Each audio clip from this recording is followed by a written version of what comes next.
My name is Isadora Moretti, and I am 29 years old. Tonight, I am not standing in a ballroom or under a crystal chandelier. I am sitting in a leaking wooden gondola, bobbing violently in the wake of expensive water taxis outside the Villa Contarini in Venice. To the world of elite art collectors, this villa is the epicenter of the Moretti Renaissance, the night the world will finally see the restored Lost Magdalene of Caravaggio.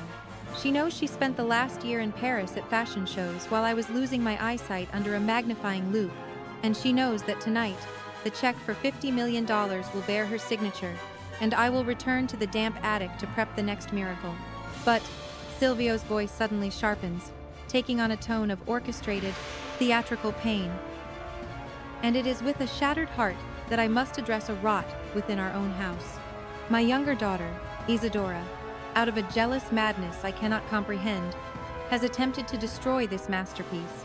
She was caught yesterday, trying to spray a corrosive chemical on the Magdalene's face, hoping to humiliate her sister and end the Moretti legacy.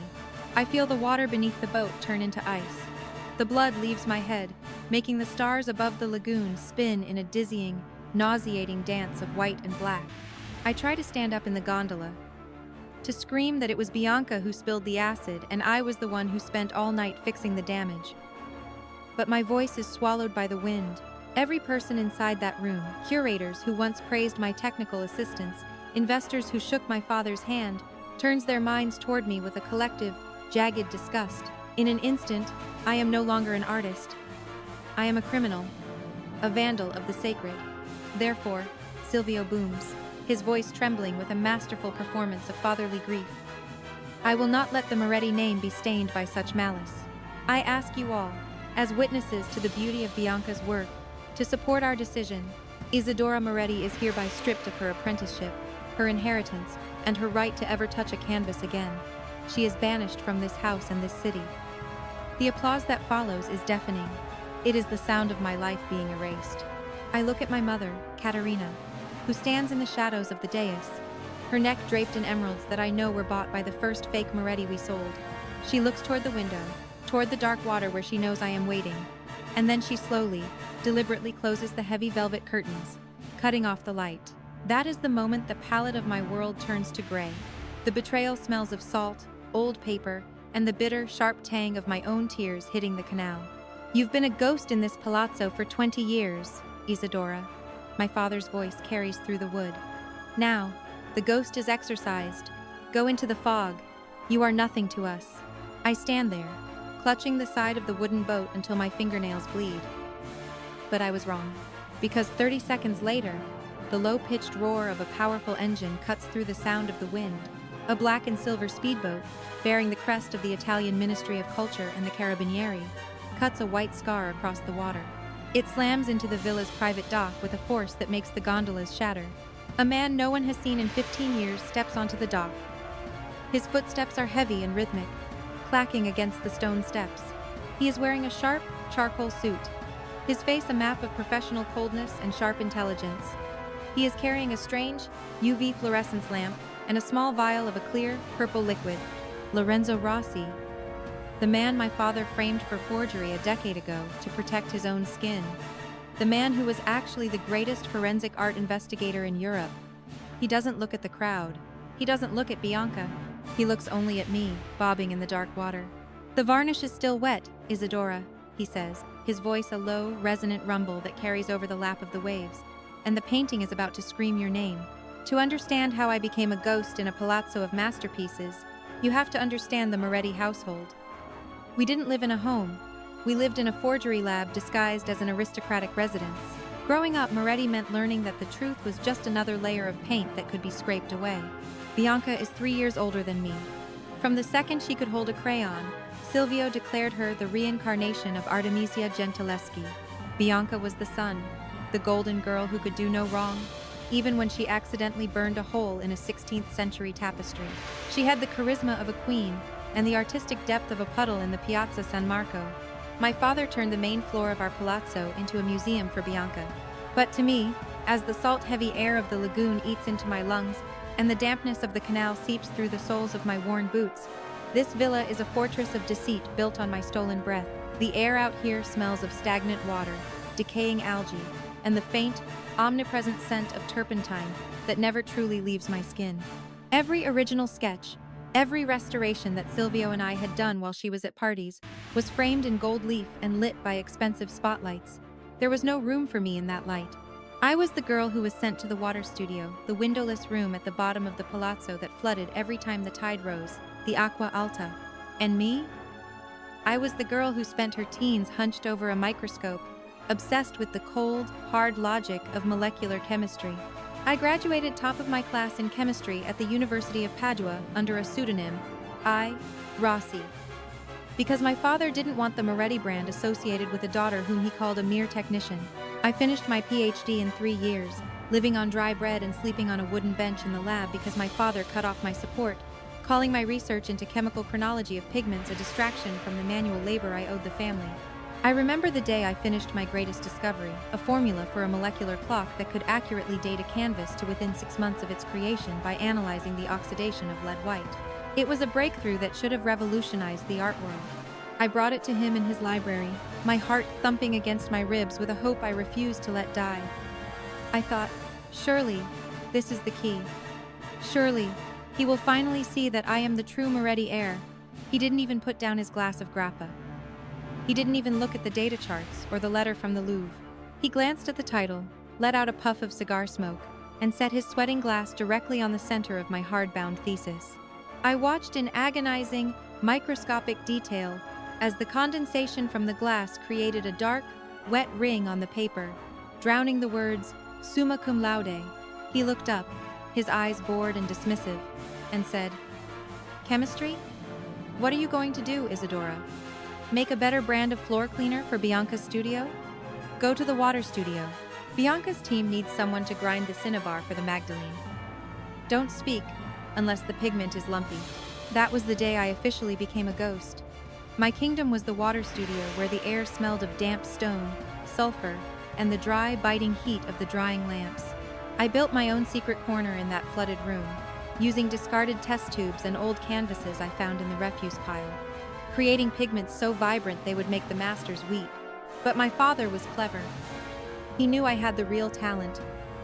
So he began the tremor. Every morning, he would tell me how my hands were shaking.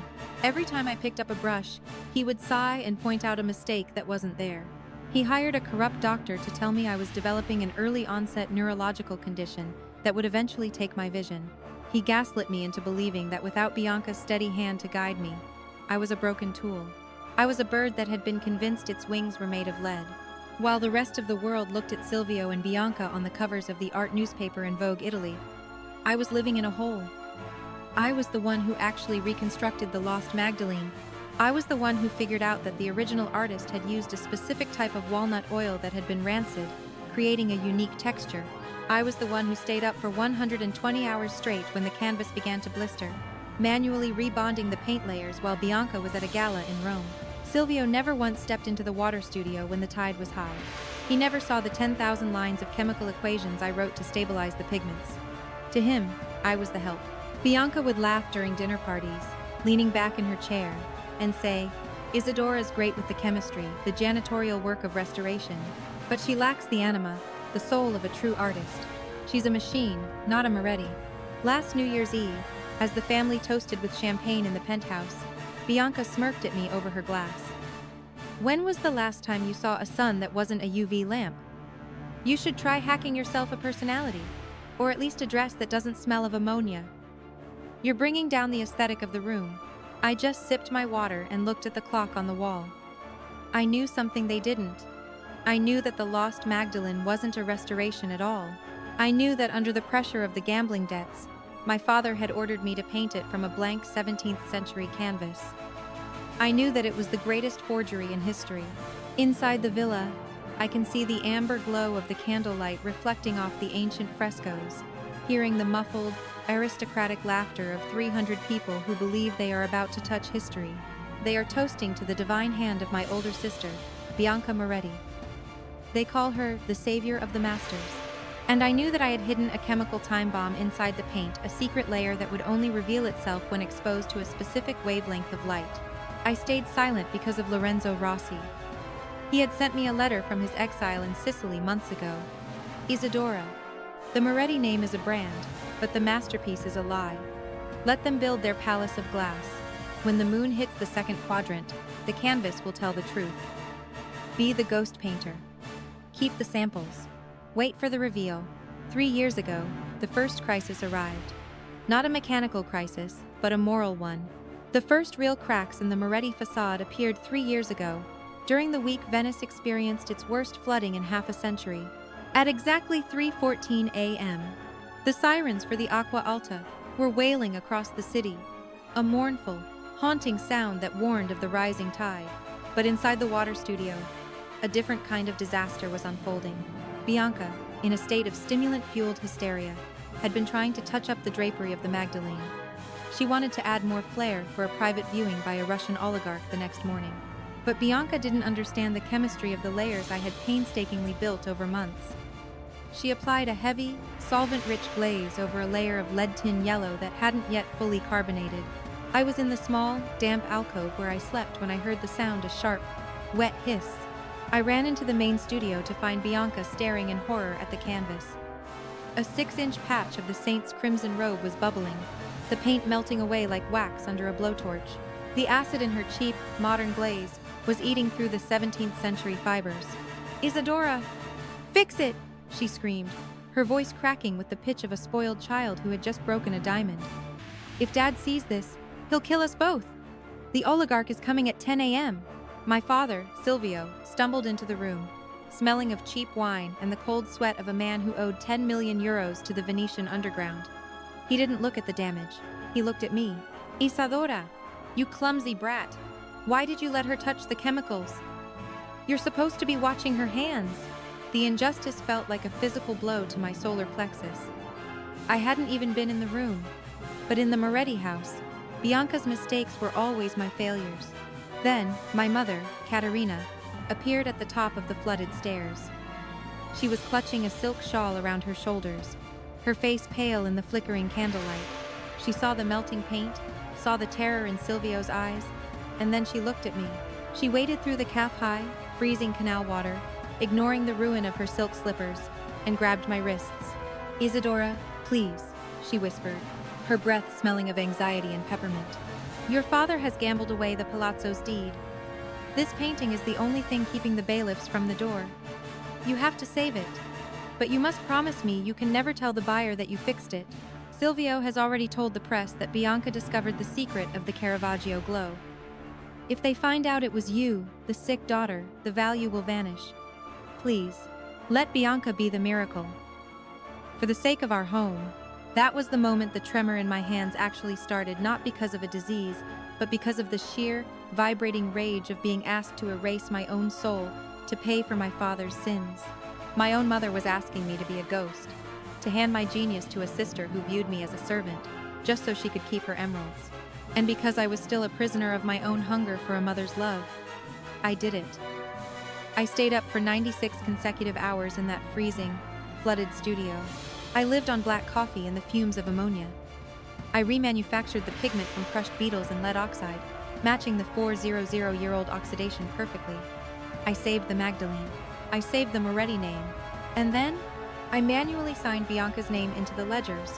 The next morning, the headlines read, "Bianca Moretti, the woman who healed a masterpiece. Silvio received a 30 million euro deposit." I received a text from Bianca while I was soaking my blistered hands in ice water. "Nice work, rat. Now get back to the attic. If you ever mention the glaze, I'll tell the ministry you were the one who forged the certificate. And who do you think they'll believe? The star of Venice? Or the girl with the shaking hands?" But Bianca, in her vacuous arrogance, didn't realize that a chemist doesn't just paint. We leave a trail. But as I look at my own hands stained with the deep, permanent indigo of lapis lazuli, and scarred by the acid washes I've used to age canvases, I know that the only thing Bianca has ever saved is her own vanity. Tonight is the auction of the century. The Magdalene, a painting that was supposed to be a pile of blackened, unrecoverable flakes 5 years ago, sits on an easel inside, glowing with a light that I created from scratch. Deep beneath that restored patch, in an underpainting layer that only reacts to a specific, non-standard UV frequency, I had embedded a chemical cipher, a signature made of a rare isotope of bismuth that I had synthesized in my PhD lab. I wasn't just fixing a painting, I was building a bomb, and I was waiting for the light to hit it. We returned to the dock of the Villa Contarini. The Adriatic fog is so thick you can taste the salt on your tongue. My father has just called me Compost. Bianca is smirking at the cameras, her gold dress shimmering like a false promise. The carabinieri are stepping toward my gondola, ready to arrest me for attempted vandalism of a national treasure. And then, Lorenzo Rossi opens his case. He doesn't look at the police. He walks straight onto the villa's terrace, his charcoal coat billowing in the wind. He pushes Silvio aside, not with force, but with the cold, legal authority of the Ministry of Culture. My father, the great restorer, stumbles back like a drunkard. "Silvio!" Lorenzo's voice booms, amplified by the natural acoustics of the stone terrace. "You've spent 20 years selling the world's history, but you've forgotten that history always leaves a mark." "Lorenzo! You're a disgraced forger! Get off my property!" Silvio screams, his face turning the color of a bruised plum. "Security! Remove this man!" The security team men, who had been guests at the back tables, men I had secretly contacted through my anonymous research blog for months, stand as still as the statues in the garden. They don't look at Silvio, they look at me. Lorenzo places the UV lamp on the pedestal next to the Magdalene. Clack. He switches it on. But it's not a standard blue light. It's a custom-engineered frequency. Then, he uncaps the vial of purple liquid, my secret solvent. He doesn't pour it on the painting. He mists the air in front of it. The vapor settles on the canvas like a ghost's breath. The 60-foot projection screens inside the villa, currently showing Bianca's process video, suddenly flicker to a live feed of the painting under the lamp. The saint's face disappears. In its place, a glowing, neon purple lattice of symbols begins to emerge from beneath the oil. "Everyone in this room," Lorenzo roars. "Look at the saint! This is not a Caravaggio. This is a palimpsest of lies." The text on the screen becomes unmistakable. Giant glowing letters that reflect in the terrified eyes of the bidders. Layer 0. Blank canvas. Date: 2021. Artist: Isadora Moretti. Pigment: synthetic lapis bismuth. Status: forgery by the ghost painter. A horrified, collective gasp ripples through the crowd. The CEO of the Louvre, who is about to bid 40 million, drops his program into the canal. The curators start whispering in jagged, panicked tones. "It's a hack. She's obsessed with me. She used a projector." Bianca screams, her voice high and shrill, the sound of a fraud who has run out of time. She lunges for the painting, intent on clawing the canvas, but Lorenzo catches her by the wrists and holds her there, pinned against the very easel she used for her lies. Then, the final blow. Lorenzo presses a button on a small recorder. The audio recording from 3 years ago fills the terrace. It's the voice of my mother, Caterina, sobbing in the flooded studio. "Isadora, you must let Bianca take the credit. Your father has gambled away the house. Please, be the ghost for us." The room goes as cold as the lagoon in January. Silvio looks at Caterina. Caterina covers her face and collapses into the arms of a stunned socialite. The Moretti Renaissance hasn't just been exposed, it has been cremated. "And now," Lorenzo says, his voice dropping to a whisper that carries further than any shout, "look at the true signature of the Moretti house." The screen zooms in on the saint's left eye. Under the specialized light, the pupil isn't a dark void. It's a microscopic, chemical-etched portrait of a girl holding a brush, trapped behind bars. Below it, the text: Concept, Chemistry and Execution by Dr. Isadora Moretti. The ledger is closed. "I didn't destroy your masterpiece, Father," I say, stepping out of the gondola onto the stone steps, my tattered coat flapping in the wind. "I am the masterpiece. You wanted a star, so you ignored the girl, who was actually painting the light. Well, your star is a thief, and your daughter is the only one who knows how to make the color stay." The Italian art crime squad, whom I had spent months feeding samples through Lorenzo's Sicilian lab, step out from the shadows. I spent 18 months hunched over that canvas in a windowless attic, using a single hairbrush to reconstruct the light in the saint's eyes. I spent thousands of hours analyzing the craquelure, the fine web of cracks, to ensure that not even a laser could detect the modern hand behind the 17th century face. I am not invited inside. My father, Silvio, told me that my presence would disturb the aesthetic of the evening. They don't go for Lorenzo. They go for Silvio and Bianca. Silvio Moretti, you're under arrest for international art fraud, money laundering, and the forgery of cultural heritage. Silvio falls into his velvet chair, staring at his stained hands as if he expects them to vanish. Isadora, why? Why would you kill the name? Because the name was built on my silence, father, I say, looking at the wet ring on the library table in my memory. You chose the fame. I chose the pigment. And in this city, the tide always reveals what's hidden in the mud. The fallout was not a sudden explosion. It was a slow, agonizing rot, a thermal death of a legacy that I had once slaved to protect. By morning, the Moretti name was not just bankrupt. It was radioactive in the eyes of the global art market. Every museum that had boasted a Moretti restoration now scrambled to hire independent auditors. The stock of their reputation didn't just crash. It evaporated. Silvio didn't just lose the palazzo. He lost the very fabric of his reality. Within 48 hours, the Italian Ministry of Culture issued an unprecedented statement, revoking his master restorer status. His name was scrubbed from the plaques of churches and galleries across Italy, like a heretic being erased from church history. The Villa Contarini was seized by the state to pay the millions in debts to the various cartels Silvio had borrowed from. My father was left with nothing but an old, fraying wooden pallet and a mounting pile of criminal charges that would take 3 lifetimes to resolve. I watched from the balcony of my new studio as the moving trucks emptied the Moretti Palazzo, the house where my name was never spoken unless it was to demand more assistance. I saw them carry out the gold leaf frames of Bianca's fake awards, dumping them into a trash barge on the canal like common scrap. My mother, Caterina, suffered the most brutal transition. She had lived in a synthetic bubble of silk, denial, and social status for 30 years. Now, she was moved into a small, gray apartment in the industrial Mestre district, far from the romantic canals. The smell of expensive perfume was replaced by the scent of damp wool and cheap cleaning supplies. She called me every night for a month, her voice losing its polished socialite edge and becoming thin, sharp, and utterly desperate. "Isadora, please," she would whisper into the receiver, the sound of a cheap, rattling electric heater in the background serving as her new orchestra.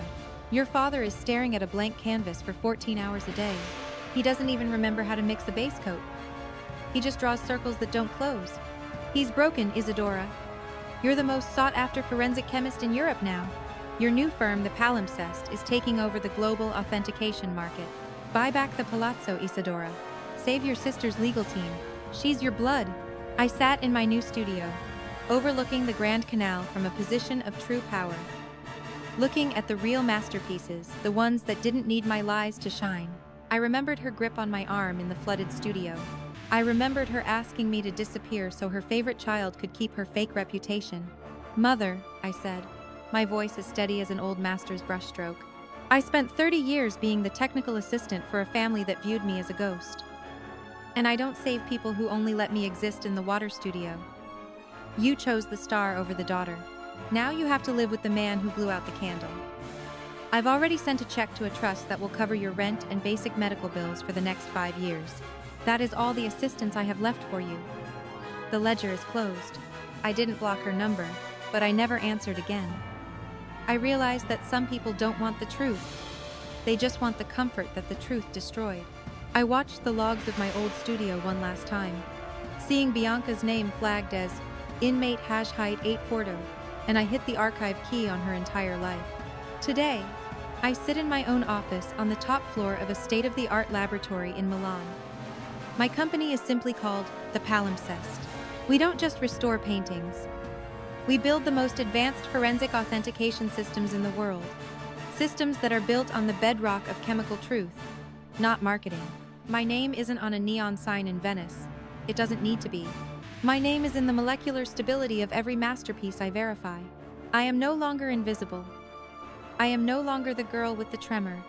When I walk into a meeting at Sotheby's or a private vault in Switzerland, the room goes silent. He said my chemical burns and my melancholy eyes would make the investors uncomfortable. To Silvio, I am not a daughter. I am the biological engine that produces the miracles Bianca takes credit for. I am the ghost in the basement, the secret ingredient in the Moretti pigment. I can feel the cold mist of the Adriatic settling on my hair, my heart thumping a hollow, desperate rhythm against my ribs. They don't ask me to clean the brushes. They wait for my approval. They ask for my expert signature. They know that without the palimpsest seal, their art is just a pile of expensive cloth waiting for a question.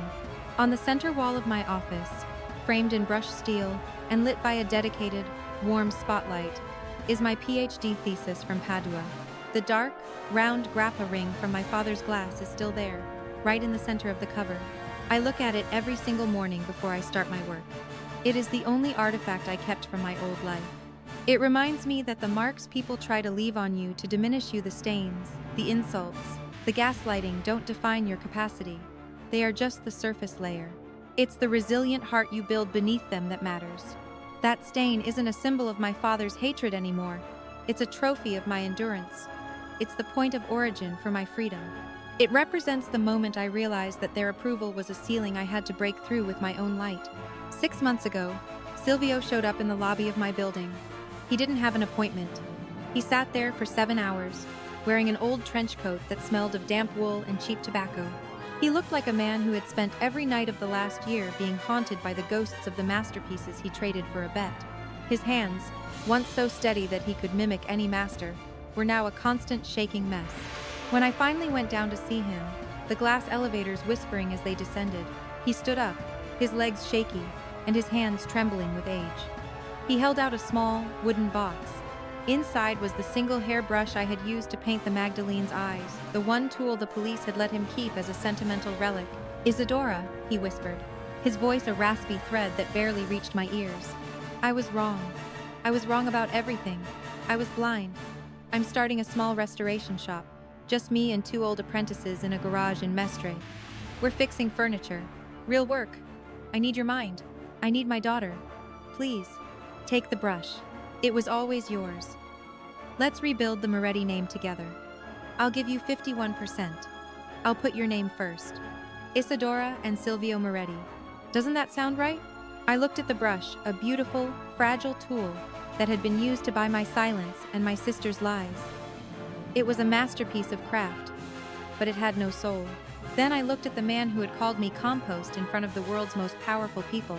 "I don't need a brush to tell me I'm an artist, Father," I said, my voice echoing in the vast 40-foot glass lobby I had designed to be acoustically perfect. "And I don't need your recognition to know who I am. I've already built my own name, and unlike yours, mine isn't built on a foundation of theft and forgery. Keep the brush, sell it, use the money to pay your rent. I've already paid my debt to you with 30 years of silence. There is no Moretti name to rebuild. There is only the truth." I turned around and walked back to the private elevators. I didn't look back to see if he was crying. I didn't look back to see him slump into the lobby chair like a discarded sketch. I didn't look back at all. My future didn't have room for his regrets. I've learned a lesson that no chemical equation, no matter how complex, could ever teach. Boundaries are not walls that keep people out. They are the layers that you get to control. You decide who is worthy of entering your life. And, more importantly, you decide when it's time to scrape away the old and walk away for good. You are not responsible for the wreckage of people who tried to use you as a base coat for their own ego. My name is Isadora Moretti. I am a chemist. I am an artist. And for the first time in my life, I am not a ghost haunting the basement of someone else's fragile empire. I am the one who holds the light that reveals the truth. Thank you for staying with me until the very end. If this story touched something in you, if it reminded you of a boundary you've been afraid to set, please hit like and subscribe. You are not Compost. You are the architect of your own truth. Speak up. The world is waiting to see the masterpiece you've hidden for too long. I'm Isadora. And tonight, for the first time in 30 years, I'm going to sleep soundly, because I finally know exactly where I belong. I am wearing a tattered coat that was once Bianca's, a hand-me-down that feels like a leaden weight. I wanted Silvio to tell the world that it was my understanding of light refraction that saved the Caravaggio.